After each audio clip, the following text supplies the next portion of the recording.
The annual Henderson family dinner was in full swing, crystal glasses clinking against expensive china as my relatives competed to showcase their achievements. I sat quietly at the far end of the table, watching my sister Audrey command everyone's attention, just like she always had. "Another record quarter," she announced, adjusting her designer watch. "The partners are already talking about making me the youngest senior VP in the firm's history."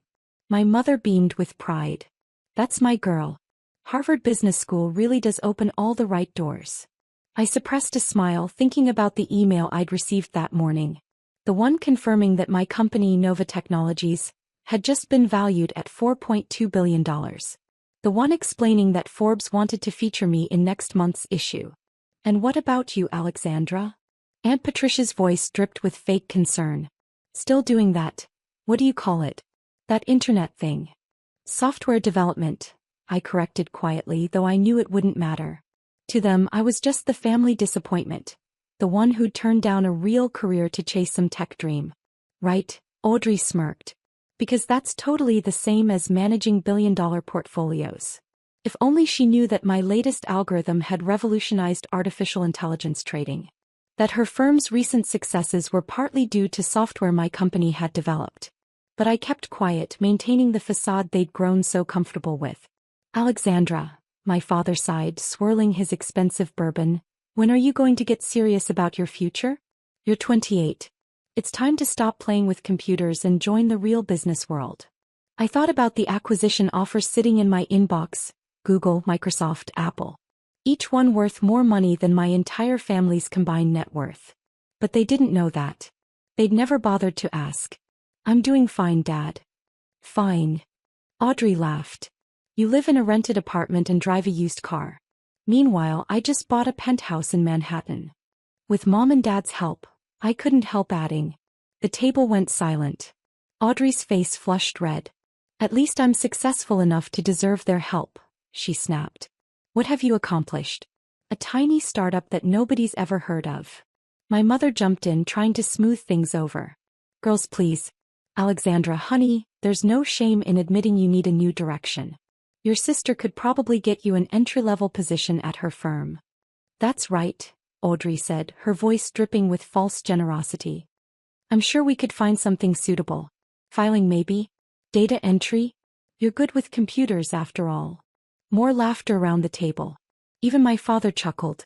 "I'm happy where I am," I said softly. "Happy being a nobody?" Audrey shot back. "Face it, Alexandra. You'll always be a nobody. Some of us are built for success and some of us just need to accept our limitations." My phone buzzed in my pocket. Probably another message from Forbes, finalizing details for tomorrow's announcement. They'd chosen me as their cover story. 30 under 30. Meet the youngest self-made billionaire in tech. "I should go," I said, standing up. "Early meeting tomorrow." "Meeting?" Aunt Patricia scoffed. "In that shabby little office you rent?" What they saw as a shabby office was actually just a front.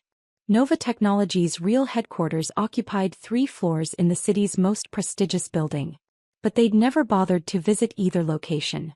"You can't leave yet," my mother protested. "Audrey hasn't even told everyone about her new summer house in the Hamptons." "Bought with my latest bonus," Audrey preened. "Though I suppose that kind of success is hard to understand when you're still trying to make it in the startup world." I paused at the door. "You know what the funny thing is?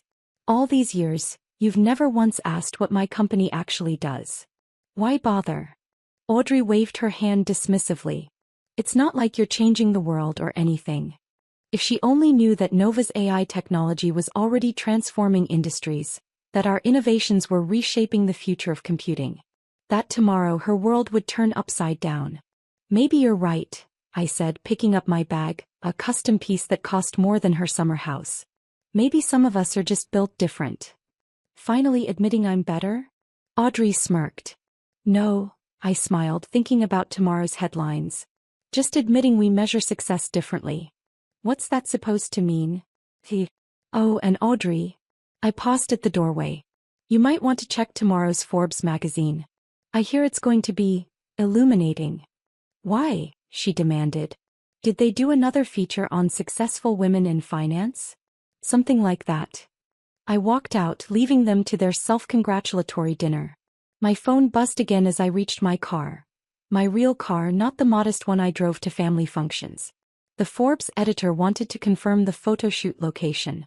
They were thinking the Nova Technologies lobby with its 3-story waterfall and wall of patents. I typed back a quick response, then started the engine. Through the window, I could see my family still gathered around the dinner table, basking in their perceived success, completely unaware that their world was about to change. Tomorrow they'd learn what real success looked like. Tomorrow they'd discover that the sister they'd dismissed had built an empire while they weren't watching.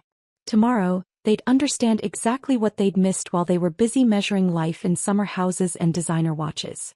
But tonight I'd let them enjoy their last few hours of thinking they knew what success meant. After all, the best revelations are the ones you never see coming. The next morning I sat in my real office, the one with floor-to-ceiling windows overlooking the city, watching the Forbes article go live. My phone started buzzing immediately as the news spread. Alexandra Chin, the 28-year-old billionaire revolutionizing artificial intelligence. Your sister's been calling non-stop, my assistant informed me. Along with your parents, 3 aunts and various cousins. I glanced at my phone's screen. 47 missed calls, 112 text messages and counting. The family group chat was exploding. Audrey, this has to be a mistake. Mom, Alexandra, call us immediately. Dad, why didn't you tell us? Aunt Patricia, is this some kind of joke? I smiled, opening the Forbes article on my tablet. The cover photo showed me in my element, standing in Nova's headquarters, surrounded by screens displaying our groundbreaking AI algorithms. The headline was perfect. Meet the quiet revolutionary worth $4.2 billion. My office phone lit up. Audrey again. This time I decided to answer. Hello, sister. Read any good magazines lately? What the hell, Alexandra? Her voice shook with a mixture of rage and disbelief. You're on the cover of Forbes? You're a billionaire? This has to be fake. Actually, I replied calmly, they undervalued me. Nova's worth closer to $5 billion after this morning's market opening.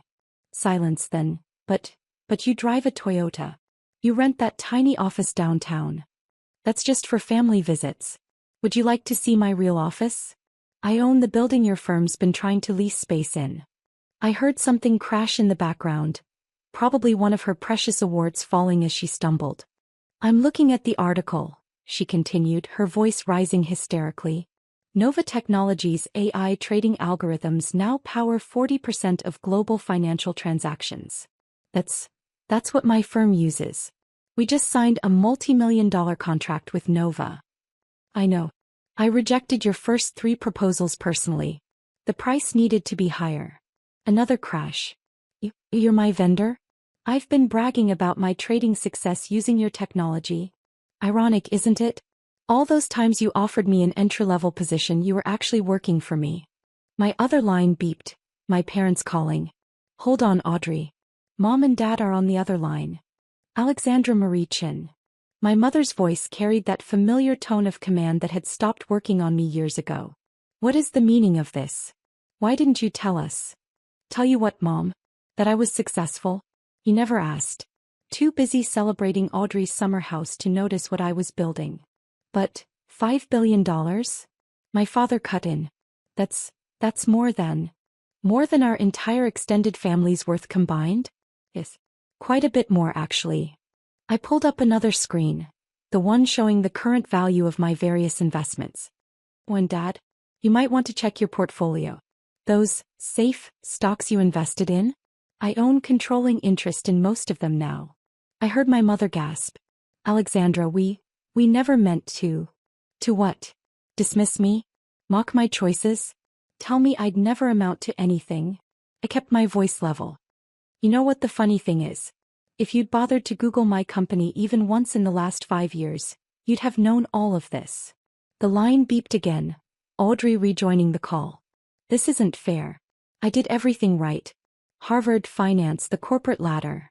And I did everything my way. I cut in. Built something from nothing. Created actual value instead of just managing other people's money.